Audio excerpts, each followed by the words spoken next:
Mahfud juga harusnya fair ke publik. Ada banyak hal yang dikritik juga, misalnya Pak Mahfud ada kok. Walaupun kalau saya sih menganggap semua yang dibikin pemerintah kemarin itu memang buat kebutuhan masyarakat, dan itu baik-baik aja. Tapi kan ini seolah-olah sekarang ada di barisan civil society nih, salah aja semua yang ada di pemerintah. Ya. Selama Pak Mahfud menjabat lahir, misalnya yang kontroversi apa ya di kalangan aktivis civil society, Undang-Undang Cipta Kerja, di zaman civil society dianggap pemerintah yakin ini baik, tapi civil society menolak itu. Misalnya Menko Polhukamnya Pak Mahfud, revisi Undang-Undang KPK, Menko Polhukamnya.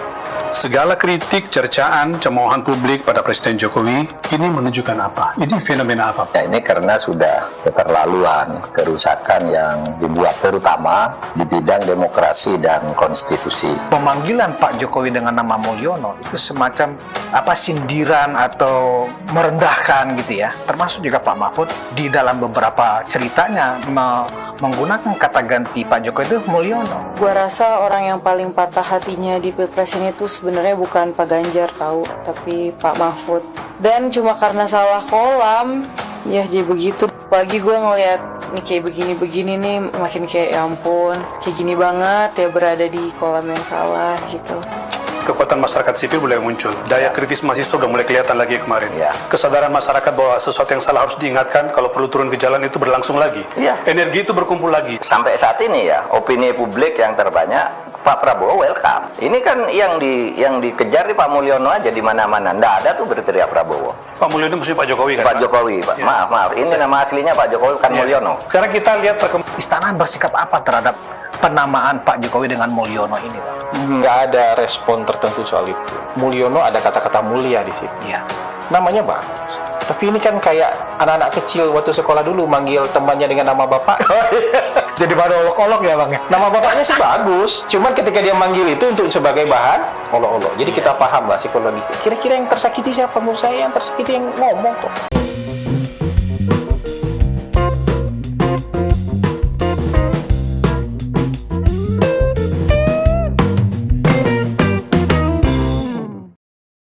Assalamualaikum warahmatullahi wabarakatuh. Shalom, Om Swastiastu, Nama Budaya, Salam Kebajikan. Kembali lagi dengan saya di sini Leonardo Sirait di channel kita Sirait Media. Rahayu. Nah, kali ini kita akan membahas tentang Pak Mahfud MD, teman-teman. Pak Mahfud MD ini harus kita gongkan gitu ya. Nah, di sini ada hal menarik tentang pernyataan Hasan Hasbi gitu ya, di mana dia terang-terangan mempermalukan habis-habisan Pak Mahfud MD. Kita tahu sendiri ya teman-teman, Pak Mahfud MD ini sepertinya tiap hari udah rule gitu ya, udah turun ke podcast, ke YouTube, ke lembaga-lembaga media konten kreator ya, untuk bercuap-cuap gitu ya, yang bikin kegaduhan yang tadinya dia mendukung Pak Jokowi sekarang menghina Pak Jokowi gitu ya. Jadi dia udah tur, kita harus bahas banyak sekali kata-katanya ya, yang sudah tur ke podcast politik dan konten kreator gitu ya teman-teman ya. Nah, di sini Hasan Hasbi ini terang-terangan ya mempermalukan habis-habisan Pak Mahfud MD. Ia menilai ada masalah psikologis yang dialami oleh Pak Mahfud. Ya, ini dalam teman-teman. Ada masalah psikologis yang dialami oleh Pak Mahfud MD. Hasan Hasbi mengatakan bahwa Pak Mahfud MD harus bertanggung jawab atas semua perkataannya. Ya, ini dalam sih.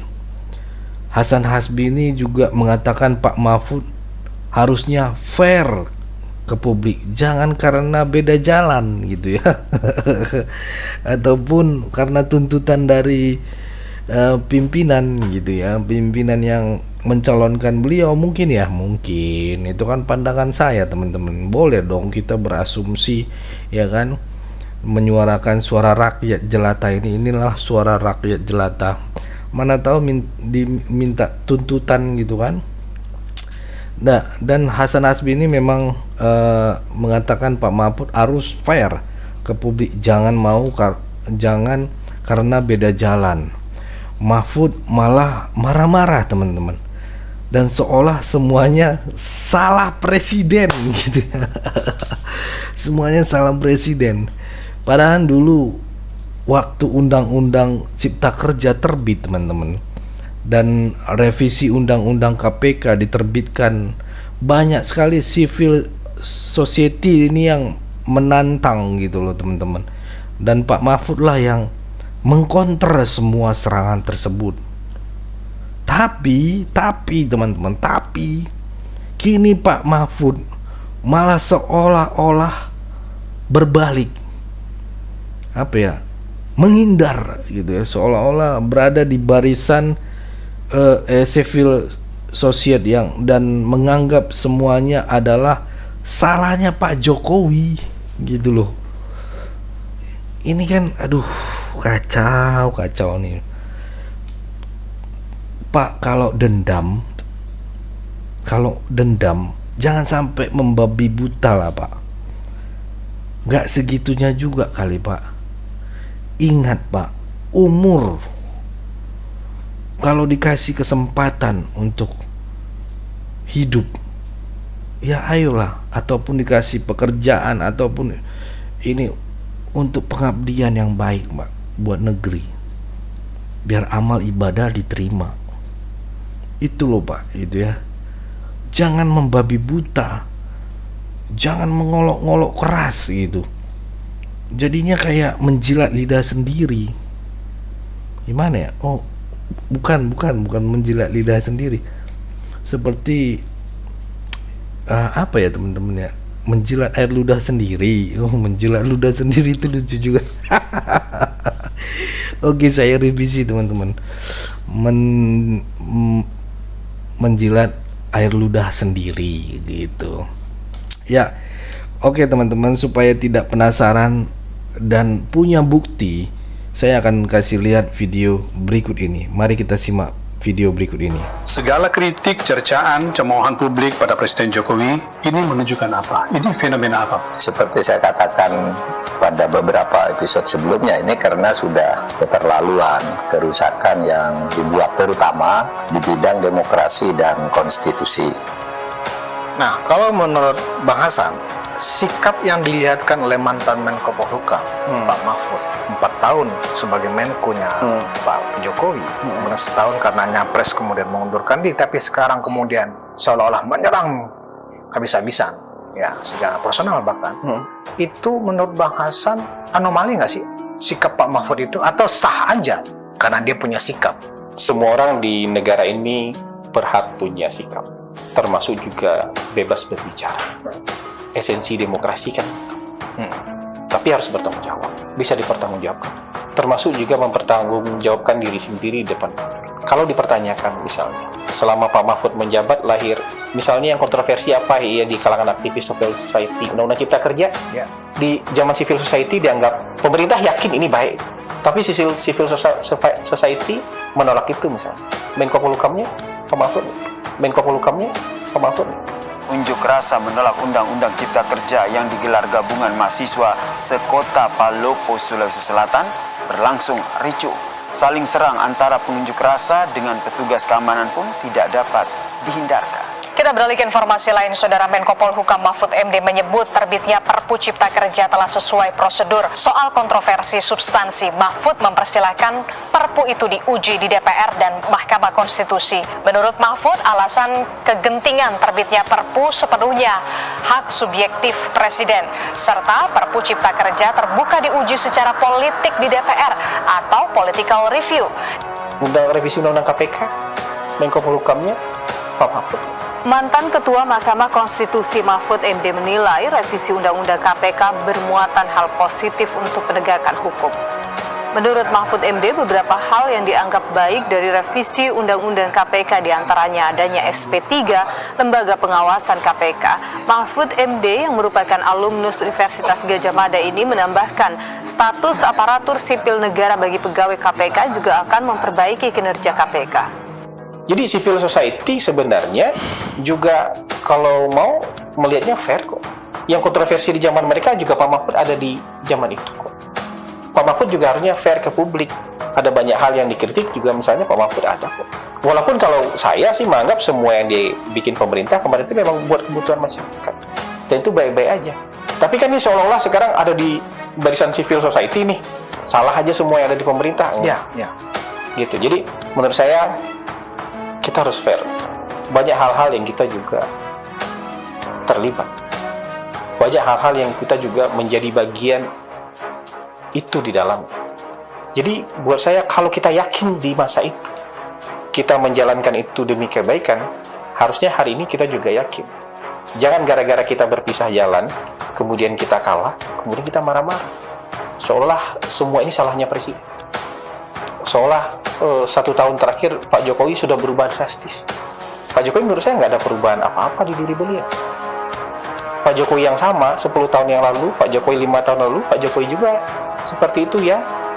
Yang ada saat ini. Perbedaannya adalah Pak Jokowi mungkin berbeda dengan sebagian teman-temannya yang mungkin 10 tahun, yang mungkin 4 tahun bersama-sama.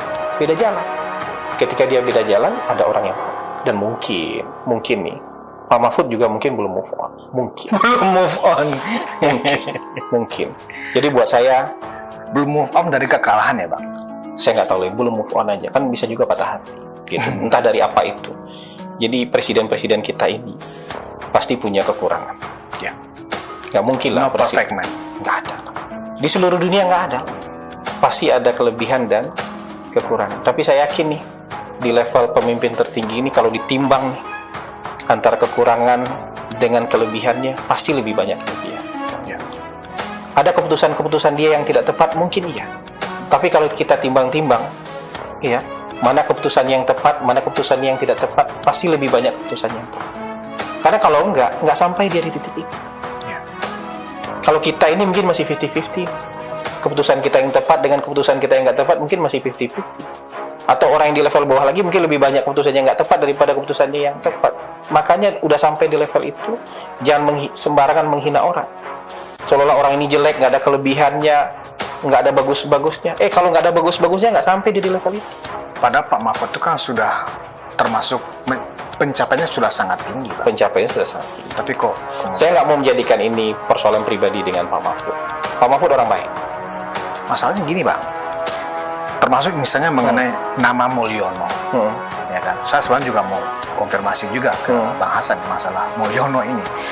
Bagi saya ada semacam pemanggilan Pak Jokowi dengan nama Mulyono itu semacam sindiran atau merendahkan gitu ya. Termasuk juga Pak Mahfud di dalam beberapa ceritanya menggunakan kata ganti Pak Jokowi itu Mulyono. Nah, sekarang saya tanya ke Abang. Istana sendiri dengan sekarang publik ini, khususnya publik yang kalau istilah Abang patah hati ya, bukan sakit hati ya, itu juga menggunakan istilah Mulyono itu, Bang. Nah, Istana bersikap apa terhadap penamaan Pak Jokowi dengan Mulyono ini, Bang? Nggak ada respon tertentu soal itu. Pak Jokowi juga pernah mengakui kan bahwa nama kecil beliau Mulyono. Oke. Cuman ini kan gini, namanya bagus. Mulyono ada kata-kata mulia di situ. Ya. Namanya bagus. Tapi ini kan kayak anak-anak kecil waktu sekolah dulu manggil temannya dengan nama bapak. Jadi pada olok-olok ya, Bang? Nama bapaknya sih bagus. Cuman ketika dia manggil itu untuk sebagai bahan olok-olok. Jadi kita paham lah psikologisnya. Kira-kira yang tersakiti siapa? Menurut saya yang tersakiti yang ngomong kok. Oke. Gua rasa orang yang paling patah hatinya di Pilpres ini tuh sebenarnya bukan Pak Ganjar tahu, tapi Pak Mahfud.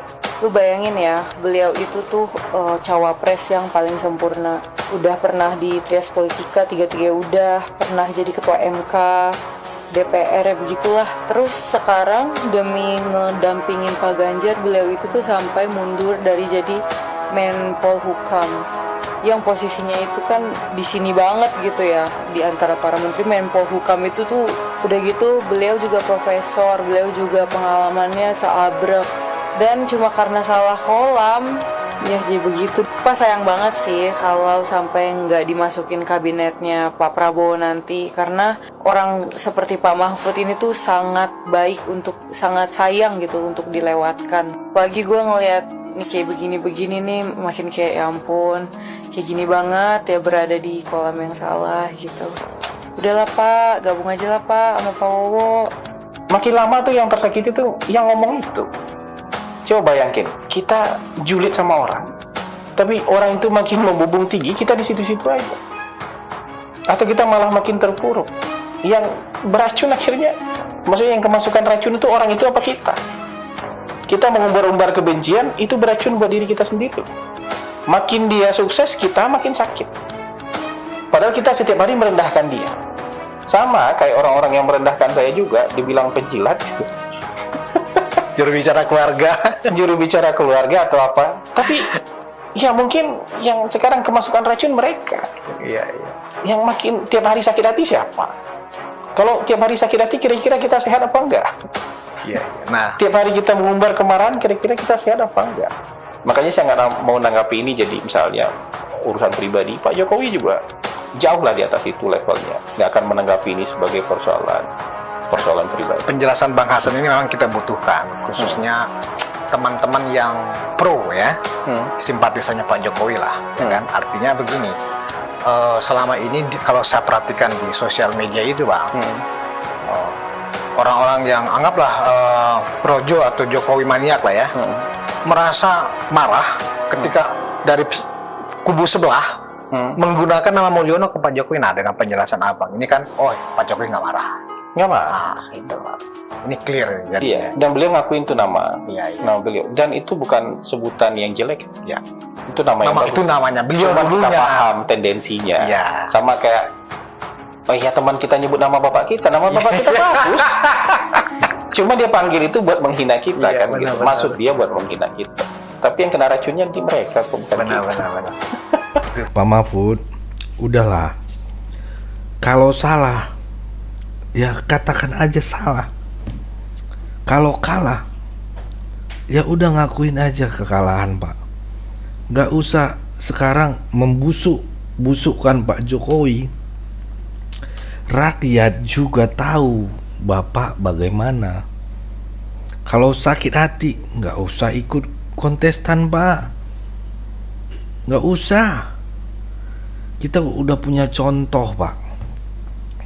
Itu Pak Prabowo kalah dulu, percuma sakit hati, justru akhirnya dia bergabung dan akhirnya membangun dan akhirnya dia bisa duduk menjadi presiden terpilih. Karena apa? Karena kesabarannya, karena ikhlas, karena dia mengakui kalah dan dia tidak mau berdiam, bergumul di dalam sakit hati itu. Dia mau bangun dirinya sendiri, dia mau melompat lebih tinggi lagi, dan akhirnya apa? Dia dapat hasilnya. Ini Bapak malah melawan Pak Jokowi 180% ya. Bapak berubah total. Yang dulunya Bapak bilang Pak Jokowi ini baik, Pak Jokowi itu susah nyari kesalahannya karena dia tidak pernah korupsi. Pak Jokowi itu nggak ada baterainya lowbat. Bapak mengucapkan begitu. Sekarang Bapak menghina dia. Tapi rakyat Indonesia banyak mencintai Pak Jokowi. Ya. Jadi please Pak, saran saya kalau Bapak nonton video ini, jangan membabi buta Pak. Jangan membohongi hati kecil Bapak. Ya, ataupun ada dorongan dari belakang ataupun dari pimpinan yang mengajukan Bapak untuk menghujat, seharusnya Bapak bisa tegas ya. Karena Pak Hasan Hasbi ini udah kasih tahu kalau dulu Bapak mendukung gitu ya, bersuara gitu, mengkonter semua serangan-serangan kepada Pak Jokowi, dan Bapak sekarang ini malah membuat onar gitu loh. Ya, itu aja teman-teman ya. Cukup ya teman-teman. Segitu dulu teman-teman, berikan tanggapan teman-teman yang menonton video ini, bagaimana pandangan kalian, apa masukan kalian, atau berikan saran kepada Pak Mahfud MD. Mana tahu timnya nanti akan menonton tim sukses dia ya, menonton, dan akhirnya Pak coba nonton video di Sirait Media Pak, biar Bapak paham nih gitu. Dan akhirnya dia merasakan respon positif gitu ya. Sebenarnya saya tidak mau begitu gitu ya. Kita pengen dengarkan begitu. Sebenarnya saya tidak mau mengolok-olok, tapi saya ada tuntutan gitu ya. Kalau bisa kejujurannya seperti itu ya luar biasa, kita akui gitu ya, karena nama baik dia itu sebenarnya bagus ya. Setelah kalah dia fair, mengatakan ya saya kalah, nggak bisa dituntut dan sebagainya. Dia diam aja, tapi tiba-tiba ada alarm. Nah, alarm itulah yang membuat kita bertanya-tanya teman-teman, jangan-jangan tiba-tiba bom meledak ini ya, bensinnya meledak, ada dorongan apa gitu ya.